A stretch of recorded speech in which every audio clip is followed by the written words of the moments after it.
പ്രിയ സുഹൃത്തുക്കളെ, പുതിയൊരു വീഡിയോയിലേക്ക് സ്വാഗതം. രമേശ് ചെന്നിത്തല കേരളത്തിൽ തലയെടുപ്പുള്ള കോൺഗ്രസിന്റെ നേതാവാണ്. പ്രതിപക്ഷ നേതാവായിരുന്നു. അങ്ങനെ പ്രതിപക്ഷ നേതാവായി വളരെ നല്ല നിലയിൽ പ്രവർത്തിച്ച ഒരാളാണ് രമേശ് ചെന്നിത്തല. അദ്ദേഹത്തിന്റെ പ്രവർത്തനത്തിൽ കഴിഞ്ഞ പ്രാവശ്യം മുഖ്യമന്ത്രിയായി തീരും എന്ന് വരെ പ്രതീക്ഷിച്ചിരുന്നു. പക്ഷേ എന്തോ ഇലക്ഷൻ റിസൾട്ട് വന്നപ്പോൾ അവിടെ രമേശ് ചെന്നിത്തല പൂർണ്ണമായി പരാജയപ്പെടുകയാണ് ഉണ്ടായത്. മുഖ്യമന്ത്രിയായി മാറുമെന്ന് സ്വപ്നം കണ്ട രമേശ് ചെന്നിത്തലയുടെ നേതൃത്വത്തിലുള്ള മുന്നണിയും പ്രതിപക്ഷത്തേക്ക് മാറി. അവിടെ പകരം ഒരു പ്രതിപക്ഷ നേതാവിനെ കൊണ്ടുവരികയും വി.ഡി. സതീഷിനെ പ്രതിപക്ഷ നേതാവായി പ്രഖ്യാപിക്കുകയും ചെയ്തു. എന്തുകൊണ്ടാണ് കഴിഞ്ഞ തെരഞ്ഞെടുപ്പിൽ യു.ഡി.എഫിന് പരാജയം സംഭവിച്ചത് എന്ന് പരിശോധിച്ചാൽ 80% മുകളിലുള്ള പ്രധാനപ്പെട്ട ഒരു കാരണം രമേശ് ചെന്നിത്തല മുഖ്യമന്ത്രിയാകുമെന്ന പ്രചരണമായിരുന്നു. രമേശ് ചെന്നിത്തല മുഖ്യമന്ത്രിയായാൽ RSSന്റെ നേരിട്ടുള്ള ഭരണമാണ് ഈ കേരളത്തിൽ ഉണ്ടാകാൻ പോകുന്നത്. RSSന്റെ ഏറ്റവും അടുത്ത സന്തത സഹചാരിയായ സംഗിത്തല എന്നുവരെ വിശേഷണമുള്ള രമേശ് ചെന്നിത്തല മുഖ്യമന്ത്രിയാകും. അതുകൊണ്ട് UDFനെ വിജയിപ്പിച്ചുകൂടാ എന്ന് ആളുകൾ തീരുമാനിച്ചതിന്റെ അടിസ്ഥാനത്തിലാണ് പിണറായി വിജയന്റെ നേതൃത്വത്തിലുള്ള സർക്കാർ അധികാരത്തിലേക്ക് എത്തിയത്. രമേശ് ചെന്നിത്തല നേതൃസ്ഥാനത്ത് നിന്ന് മാറുകയും വി.ഡി. സതീശൻ നേതൃരംഗത്തേക്ക് വരികയും ചെയ്തപ്പോൾ കോൺഗ്രസ് പുതിയ ഉണർവിലേക്ക് മാറി എന്ന് മാത്രമല്ല, ഇന്ന് കോൺഗ്രസ് അധികാരത്തിലേക്ക് എത്തും എന്ന് മാത്രമല്ല, പിണറായി വിജയന്റെ നേതൃത്വത്തിലുള്ള സംഘപരിവാർ ഭരണം അവസാനിപ്പിക്കും എന്ന ദൃഢനിശ്ചയത്തിലാണ് കേരളത്തിലെ പൊതുബോധമുള്ളത്. ആ സന്ദർഭത്തിലാണ് രമേശ് ചെന്നിത്തലയുടെ രണ്ടാം വരവ് ഉണ്ടാകുന്നത്.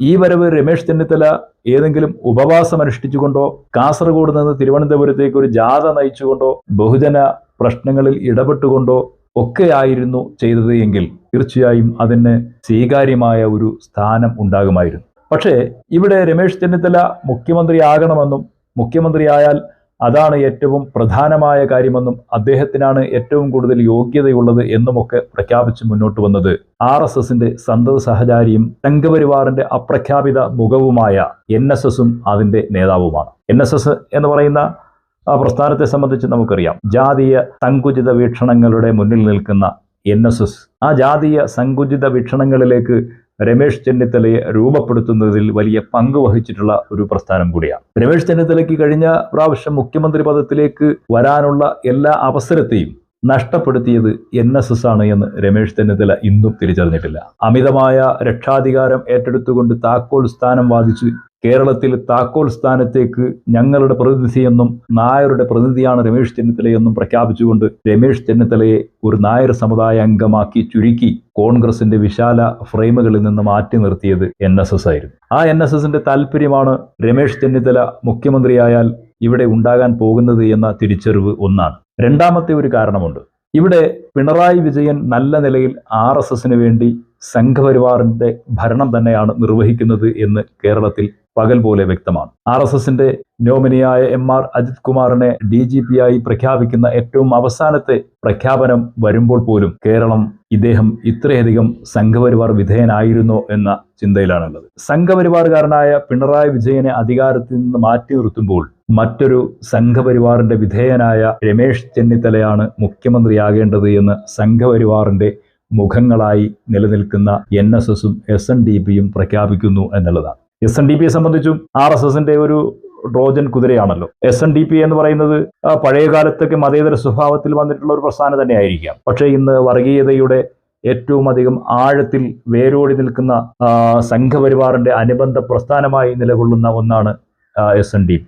NSSും അത്തരമൊരു വർഗീയ നിലപാടുള്ള സംഘടനയായി അധപതിച്ചിരിക്കുന്നു. അതിനൊക്കെ എന്തൊക്കെ വിശാലമായ വീക്ഷണമുണ്ടായിരുന്നോ, എന്തൊക്കെ ജനാധിപത്യപരമായ താല്പര്യമുണ്ടായിരുന്നോ, എന്തൊക്കെ സാമുദായിക താല്പര്യമുണ്ടായിരുന്നോ, ആ സാമുദായിക താല്പര്യങ്ങൾ മുഴുവനും വർഗീയതയിലേക്ക് കുത്തി നിറച്ചിരിക്കുകയാണ്. RSSന്റെ ഏറ്റവും ശക്തമായ കേരളത്തിലെ സാന്നിധ്യം നിലനിൽക്കുന്ന NSS രമേശ് ചെന്നിത്തലയെ മുഖ്യമന്ത്രിയായി വാഴിക്കാൻ വേണ്ടി തീരുമാനിച്ച അതേ നിമിഷത്തിൽ RSSന്റെ ഏറ്റവും ശക്തനായ വക്താക്കളിൽ ഒരാളായി ഇന്ന് നിലനിൽക്കുന്ന വെള്ളാപ്പള്ളി നടേശനും രമേശ് ചെന്നിത്തലയെ മുഖ്യമന്ത്രി സ്ഥാനത്തേക്ക് പ്രഖ്യാപിച്ചിരിക്കും. ഈ രണ്ട് പ്രഖ്യാപനങ്ങൾ വന്നതോടെ കോൺഗ്രസിന്റെ സകല പ്രതീക്ഷകളെയും ഈ പ്രഖ്യാപനം തകിടം മറിക്കും എന്നാണ് കാഴ്ചപ്പാട് പറയുന്നത്. കാരണം കോൺഗ്രസിന്റെ അധികാരത്തിലേക്ക് വരാനുള്ള എല്ലാ വഴികളെയും തടയുന്ന ഒന്നാണ് NSSന്റെയും SNDPയുടെയും ഈ പ്രഖ്യാപനം. അതുകൊണ്ട് ഇന്ത്യൻ നാഷണൽ കോൺഗ്രസും അതിന്റെ നേതാക്കളും അസന്ദിഗ്ധമായി പ്രഖ്യാപിക്കാനുള്ളത് വർഗീയവാദികളും സമുദായവാദികളും മത നേതാക്കളും ഒക്കെ വീട്ടിലിരിക്കൂ, ഞങ്ങൾ ഞങ്ങളുടെ രാഷ്ട്രീയം നടത്തിക്കൊള്ളാം എന്ന പ്രഖ്യാപനമാണ് വേണ്ടത് എന്നാണ് നമുക്ക് സൂചിപ്പിക്കാനുള്ളത്. പക്ഷേ നായർ സമുദായത്തിൻ്റെ പിന്തുണയില്ല എങ്കിൽ, SNDPയുടെ പിന്തുണയില്ല എങ്കിൽ, മറ്റ് മത നേതാക്കളുടെയും അരമനകളുടെയും പിന്തുണയില്ല എങ്കിൽ കേരളം ഭരിക്കാൻ കഴിയില്ല എന്ന് വിചാരിക്കുന്ന രാഷ്ട്രീയ നേതാക്കളുടെയും രാഷ്ട്രീയ പ്രസ്ഥാനങ്ങളുടെയും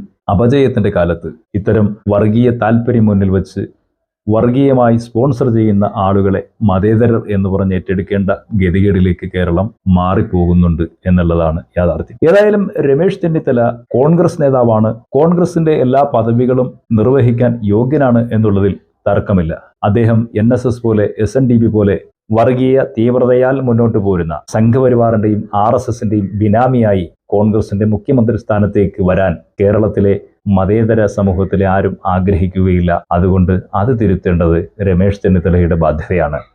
രമേശ് ചെന്നിത്തല വർഗീയതയ്ക്ക് മുകളിൽ നിൽക്കുന്ന സംഗീതല എന്ന പേര് മാറ്റിയെടുക്കാൻ വേണ്ടി ശ്രമിക്കേണ്ടതിന് പകരം വീണ്ടും അത്തരമൊരു പേര് തൻ്റെ പേരിന് മുന്നിൽ ചേർത്ത് വിളിച്ച് കേൾക്കാനുള്ള ആഗ്രഹം മുന്നിൽ വെക്കരുത് എന്നാണ് നമുക്ക് പറയാനുള്ളത്. അദ്ദേഹത്തിൻ്റെ രണ്ടാം വരവ് അദ്ദേഹത്തിൻ്റെ രാഷ്ട്രീയ ഭാവിക്ക് തന്നെ, അദ്ദേഹത്തിൻ്റെ രാഷ്ട്രീയ ലക്ഷ്യങ്ങൾക്ക് തന്നെ കൂടുതൽ കരിനിഴൽ വീഴ്ത്തുന്ന ഒന്നായി തീരുന്നു എന്നാണ് ഞാൻ മനസ്സിലാക്കുന്നത്. മറ്റൊരു നല്ല വീഡിയോയുമായി വീണ്ടും നമുക്ക് കാണാം. അതുവരെ നന്ദി.